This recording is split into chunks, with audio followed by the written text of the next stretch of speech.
Hi everybody, welcome back to Mama G's Pantry. We were on a bit of a break there. My producer, director, production designer, cameraman, my everything really, discovered a new hobby in watercolor painting. So he finished that yesterday. It's quite beautiful for a beginner. So we thought we'd do some more cooking. So in the pantry today, I'm going to make one of my favorite desserts, Creme Brulee. Basically of French origin. It can be called Trinity Creme in England, and I think in Spain they call it Creme Catalan. It's basically a really luscious custard that's baked slowly, and then it's finished with a hard sugar topping you gotta crack your spoon into to get to the luscious pudding underneath. It's actually a very simple recipe to make, and so I'm gonna go over to the stove and show you how to do that. Okay, just before we go to the stove, I've got all my ingredients laid out here. I should probably tell you what they are. We have egg yolks, 4 egg yolks, 2 cups of heavy cream, I'm using whipping cream, 4 tablespoons of sugar, and here, because I like to add a little different, I've got my beautiful vanilla extract. Today I'm also going to add a little lavender. I have a real fancy for floral things. I love rose water in baking. I love lavender. My friend bought me some lavender extract because I don't have any in my garden yet. So, stove's ready. Let's get over. Alright, here we are at my stove. So I put the 2 cups of whipping cream into a medium-sized pot, and I've got it on sort of medium heat. I added my 4 tablespoons of sugar, and I just want to make sure that that gets good and hot and that the sugar is all dissolved. So that is almost there. I don't really want to boil it. While that's happening, take your 4 egg yolks and just use a whisk and whisk them up really good so that they get really creamy, a little light. You just want to whisk really, really good because we don't really want scrambled eggs in our custard. Okay, to that I'm going to add some flavoring. I told you already I'm going to put a little lavender in here because I love lavender. I find it quite strong, so that's maybe 1/4 teaspoon. And 1/2 teaspoon of vanilla. If you weren't using lavender, just use a teaspoon of vanilla for flavor, okay? So whisk, whisk, whisk, whisk, whisk.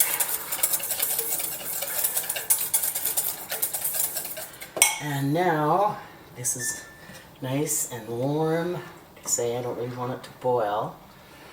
So I'm going to very slowly start pouring it into the egg yolk. Okay, when you do that, you sort of put a little bit in, temper it a little. Like I say, we really don't want scrambled eggs. So just kind of do this part slowly, gradually add it. You dump it in all at once, I'm pretty sure you would end up with an omelet. So just do it nice and slow.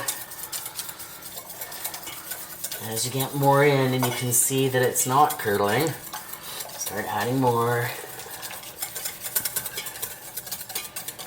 There we go. Alright. There we go.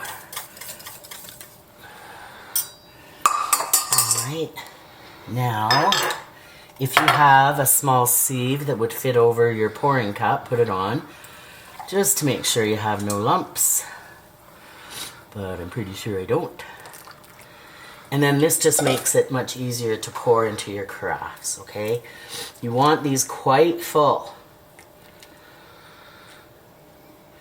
I believe that these are 4-ounce carafes.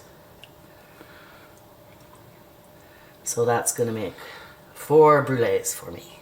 3 for me and 1 for Doug, who still calls it pudding. That's why I don't make him many apple pies. It's not pudding. Okay, there we go. Now here's an important part. I've got my oven heated to 325. And now I'm going to put my pan. Notice I put them in a pan. It holds them all nice. I'm going to put that into the oven. And then I'm going to pour nice hot water in there. And I want it to go up about halfway up the carafe here. Or the ramekin, actually. Carafe is what you think of. Okay, and The reason we do this is that we don't really want it to bake. It's called a bain-marie, and it'll help it cook, but not so quickly. And the reason you put it in the stove first, this is a trick I learned recently, is if you fill it with that really hot water first and then try and get it into the oven, your chances of getting burnt are probably a fair bit higher. So there we go. Whoops. In they go. Okay, carefully get them in. There we go. Shut the door. Now my recipe says about 45 minutes. You definitely don't want them to get brown, but when you stick a knife in, you want it to come out clean. And you still want it probably a little wobbly in the middle. Okay, we're going to let that go and we'll come back and take them out when they're done. Okay everyone, so we're back with my creme brulee. So these have been in the oven, once again 325, for about 40 minutes. And you can see one of them got a little brown, doesn't matter. They're still a little wobbly in the middle, you want that. So now I'm going to let them sit there and cool down, well, for 20 minutes, half an hour, until I can easily take those ramekins out. And then they're going to go in the fridge, and I'm going to get them really nice and cold before I get my flame-throwing gun out and the fun starts. So we'll be back for the burnt sugar part. Okay, my creme brulee has come out of the fridge. It's nice and cold. So now comes the burnt part. So I'm just taking regular white sugar, but I want a really nice, even top, because that's the part we're going to burn and make all crunchy yummy. Alright, so over the years, I've had a couple of these. I still have this one. My girlfriends knew how much I love creme brulee, and I kept getting them, and these are really handy little things. If you don't have something like this, you stick this under the broiler and just keep a really close eye on it so it doesn't burst into flames, because sugar can do that.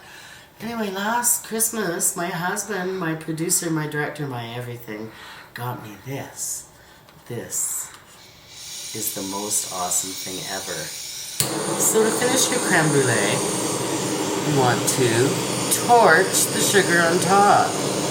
That's why I want a nice, even layer. You want to get it. Move it around.